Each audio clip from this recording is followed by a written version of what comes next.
Okay, hello Maria, Seth and Justin. Hi guys, how are you? Hi. It's great. Excellent. Good. Seth and Justin, as we were saying, Maria, they're in a really lovely sunny environment in Barbados. Yes. And we're indoors with a blank wall. Yeah. Okay, but we're going to work with that. So Seth and Justin, how are you? Are you all well and good in Barbados? Yeah, everything's great here. Thank you. Excellent. We'll go into what you guys do. Seth, would you like to go first, introduce yourself? Maria, Yeah, could sure. you mute your mic quickly? Thank you. Excellent. Yeah, so basically my background is quantity surveying from really a main contracting, building and construction angle, and I have some qualifications also in construction law. So experience-wise, I would have started off in main contracting in London, and I've been 15 years in the Caribbean now, based in Barbados. Mm-hmm. And I've done some work in different islands such as St. Vincent, Dominica, St. Lucia, some in the Virgin Islands, and the like, a little bit in Guyana, but predominantly in Barbados. And the main business at the moment really is predominantly residential, and there has been some hotel work as well, Mm-hmm. and a bit of commercial in between those. Okay, that sounds good. So, and you work with Justin on a lot of projects, or one or two? Are you business associates? Just share your... At the moment, there's 2 units that we're due to start this year, and we also have another project which is now in the development process, with the design and sales aspects all being put together, which will probably take a couple of years. So they're quite long-term projects on the property development side. Okay, excellent. And Justin, just give us an overview of your background and how you met Seth, actually. That would be really interesting to find out. My background is mainly IT. I'm a network engineer, focusing on security infrastructure. So firewalls, security devices, that's essentially what I do mostly. I also have a background in project management, where I would have done the project management professional and stuff like that. So I would have worked on a series of IT projects as well. I met Seth years ago. Barbados is a small place. We kind of just ended up being in the same places a lot, mostly the gym really. And I think after that, we just became friends. And over time, we became closer friends and stuff like that. So then we started working on a few projects together, from green energy projects. And then we kind of like moved on towards these projects now, property development and stuff like that. So yeah, it's been a while since we've actually known each other. Over 10 years. Actually, it's been more like 14 years actually. Yeah. So yeah. Wow. That's good. That's good. So the reason why we thought about inviting you, Maria and I, is because we're quite curious how you deal with change you adapt to change, if you're innovative, and how do you prosper from that innovation and change and adaptation within your sector? And this will be part of our expertise library. So do you have any projects you want to share with us, and how you're working on those projects, and how do you change, adapt, innovate and prosper for those projects? Justin, you want to talk about Skydance first? Well, yeah, we essentially had the idea of doing a development, and we decided that we wanted to start with something maybe small and manageable to start with. So that is when we started Skydance Villas. And essentially what it is that it's 2 townhouses in Mount Stampa, St. James. We had been presented with a few challenges in terms of like the location, just to get the units to fit the way that we really wanted them to be. So we had to be a bit innovative in terms of our design, being able to get it to fit the way that we wanted, and to be able to give the persons the spaces that they required, without actually compromising on the quality of the build. So for that, we kind of like had to use our own brain power, but we also went to some persons knowledgeable in various areas and kind of leverage their knowledge and abilities to be able to assist in actually bringing the project to the position where it is now. In terms of actually like sales and stuff like that, we've actually been trying to be very innovative in that as well, in terms of trying to be able to get persons to sales and stuff like that, our sales models. So we've had to actually try to be a little bit different than some of the other persons that have been, I guess, trying for us.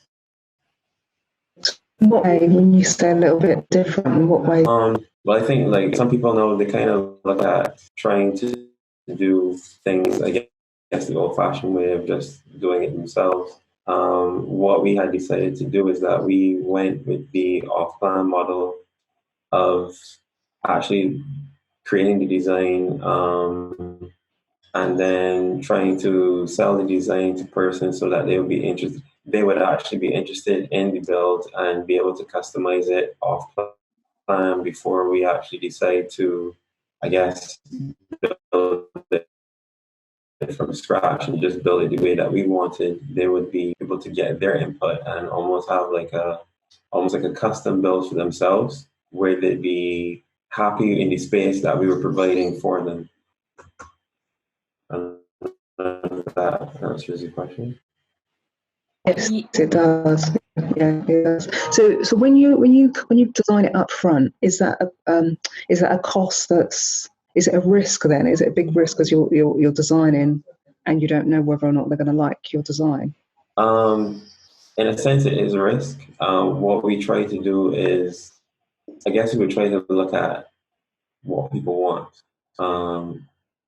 maybe a bit of what we would want as well. So if we would want to live there, then we would say, well, perhaps somebody else would want to live there too. But we also take into consideration some of the things that people would be interested in. So currently it's a lot of like green spaces, outdoor spaces, open plan, lots of light, ventilation, stuff like that. As the tropics, things get hot. You want a lot of light, but at the end of the day, sometimes it's a sacrifice. With light comes heat in the tropics. So some of those things we need to take into consideration when we do the build. And then, like I said, we would lean on persons who have experience in the area, for example, designers and what have you, and try to incorporate their thoughts into the build as well, so that when we come up with a final design, it's something that a lot of people would appreciate. Can I ask, in regards to the design, are there traditional Caribbean designs, or do you, when you look at the interiors and how the property is laid out, what mindset are you going from? Traditional Caribbean, or do you use some designs from Europe? How do you work that out, or do you get a choice in that at all?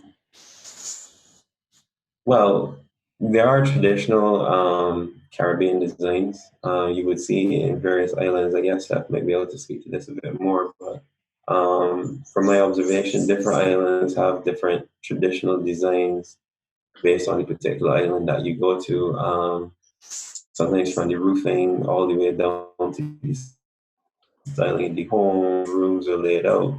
All this stuff is apparent. So we're not looking necessarily to go with the traditional Caribbean design, because I guess our clientele isn't necessarily Caribbean based. We would look for something a bit more modern, but utilizing these spaces, I guess, for like maximum room, but you still want to be able to have agreement that necessarily your building takes up all of the space available, and then you don't even have like enough room for a garden. So we've been thinking about things like green walls, roof gardens, trellises, trying to incorporate the environment and greenery into the spaces that we design, to make it a bit more interesting and not kind of so sterile and bland.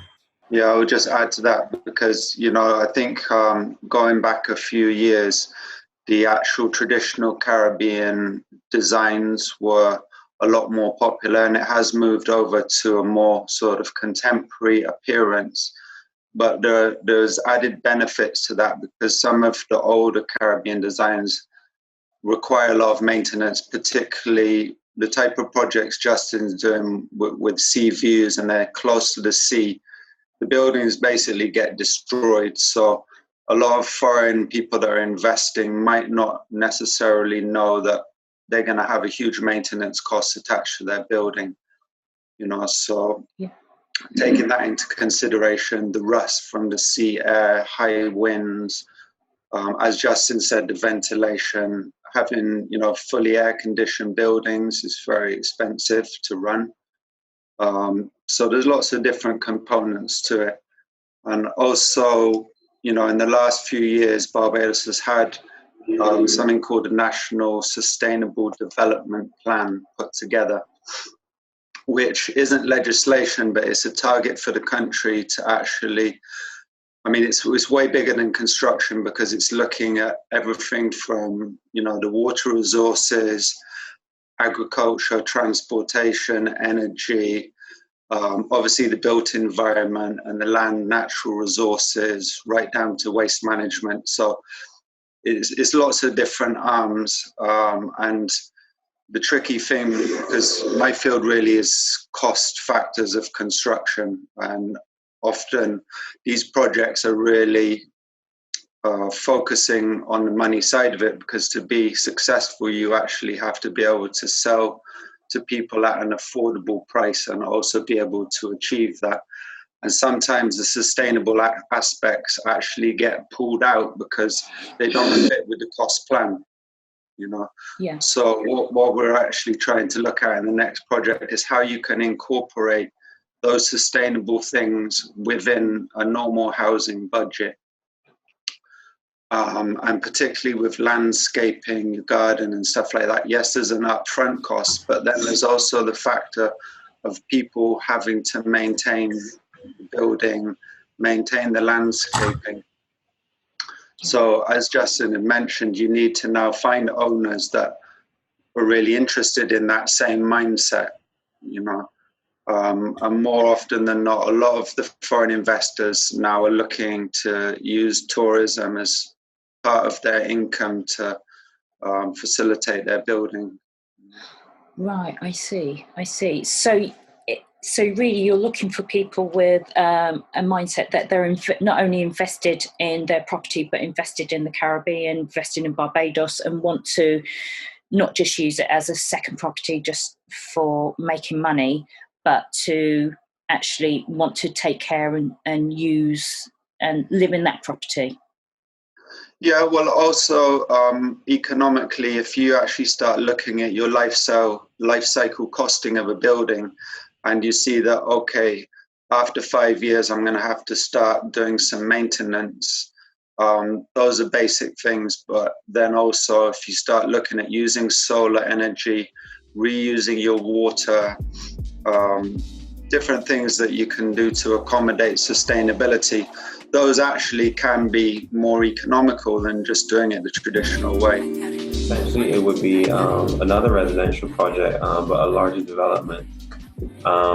We'd be looking at 2 and 3 bedroom condos, but we're looking to heavily utilize the green spaces, and we're looking at sustainability. So essentially adding like planters, green walls, gardens, we have like fruit trees, like edible trees and plants in the area, so that, the persons that are living in the area, essentially for them, it's more of it's not just a home, but it's also a place where they can, get their own food, probably be more interested in planting their own food and kind of living more as a community. Then kind of just being in an environment where, yes, it's, you got your condo, you got your pool, but then like, I don't necessarily know who my neighbor is, or I don't necessarily go for walks in the spaces provided to me. So we're trying to use more of that in terms of like how we actually do the build, and do a lot more in terms of a green home, which is not something that's very popular here, but we suspect that it would be. So yeah, it's still kind of like on the ground, but we have some ideas that should make it very interesting. Excellent. That sounds really good. So the question I wanted to ask, when you're doing these projects, how do you get the land for the projects? So do you, is it a straightforward process in terms of getting the land, or is it? You basically have to buy it, but obviously there is the planning that you have to go through. Yeah. So that isn't really a long process anymore. It used to be a bit longer, but it's generally about 4 months to go through the planning stage, in which period you can do pre-sales and actually update your design to a point where you can actually have construction drawings. So sometimes you would find that there's a lot of land, or there's plots of land available, but the thing is that some of them are always listed with the main realtors. Or it might just be a case where they're listed with, or the person might have it up for sale, but they haven't listed it with anyone. So sometimes to find like some really nice spots or ideal spots is a bit of a hunt. And then once you get it, it's kind of just like trying to grab it in time so that then you can do what you have to do. Do you ever get land that's contaminated, but it's still a good spot that you would have to clear the contamination? Sorry? Wait, you said contaminated, you said? Yeah. Is that a British thing? It's nearly all greenfield sites here. Oh, so, really? It's not, and you never get any... And there isn't, most of the island doesn't have a sewage system either. Okay. It's not very common here, but you would get certain projects where they have asbestos roofs, for instance. But ground contamination isn't really something you come across that often. Common. Okay, you don't need to worry about that. Okay. You might end up in some places, instances where like there's some spots where there's maybe swampland behind it, but those are very few. But most of it is like agricultural/residential, so we don't have, I guess, contamination in the same sense that you'd be